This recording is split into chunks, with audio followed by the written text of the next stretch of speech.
Mmm.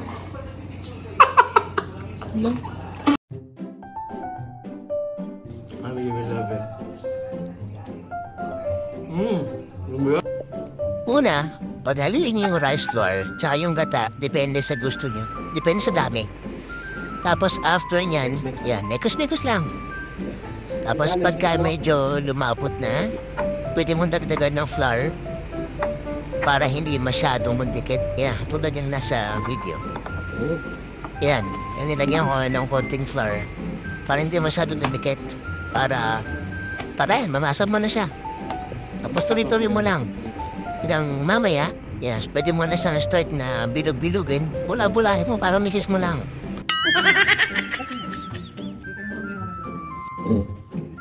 Next time gano'n ako milk tea. Hindi mo tito, wala lang nakita.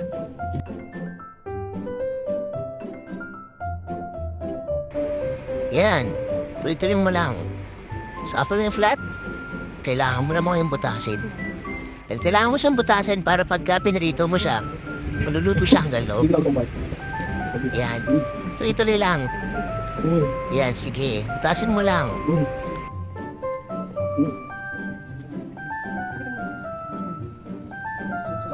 Hindi mo siya ipakaila. Sabi ko sa rice flour, hindi ko dikit-dikit yan. Saka lang hindi ano, diba? Higit mo na yung mantika. Sakto mantika lang, yung hindi masyadong lulubog. Yung pagka pinrito mo siya, kalahati lang yung nakalubog. Yan, pwede mo isa-isahin. Yan, kailangan siya magdikit-dikit. Kailangan make sure mo hindi siya magdikit-dikit para hindi ka mahirapan. Yan, parang ginagawa ko alam, feasible yan eh. Yan o. Tinan mo, yan. Tinan pagka nagdikit yan, ang hirap alisin yan.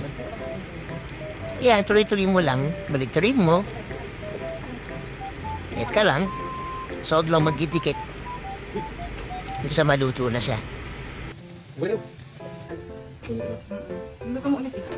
So maganda hindi ganito. Parang ba na magdikit-dikit dito? Okay na yan, naluto na kasi. Hindi naman sila ipag-iwan.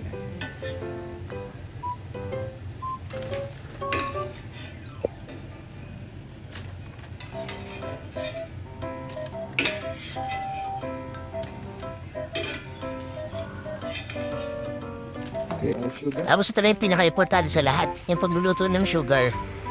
Yan, kailangan hindi masyado mainit yung mantika. Tapos kailangan mo muna iluto yung sugar. Yan, halo-halo ko dyan eh. Tapos yan, kailangan yan lumutang. Pag lumutang na yung sugar, ibig sabihin, luto na siya. So pwede mo nang ilagay later on dyan yung mga naluto mong karyoka. Pag dimuling niya na, iis kayo, alam mo, okay na, lumutang na siya. Okay na? Yung lead niya ba? Parang Sarap, alam ko yung oo. gagawin, tapos hindi na, may batch na. Pwede mo na. Ano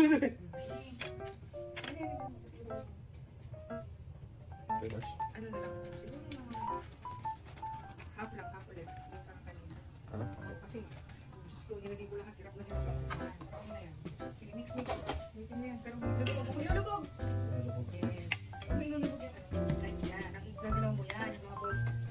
Tapos yan, haluhaluin mo lang siya. Sige, tuloy mo lang. Ano lang ng halo hanggang sa dumikit lahat. Dumikit sa paligid ng balls yung, mga balls yung sugar. Tapos yan, as after mo yan, pagka satisfied ka na, nakutin na lahat yun. Okay na yan. Yan na yun. Enjoy! Uy. Isang issue ka din sa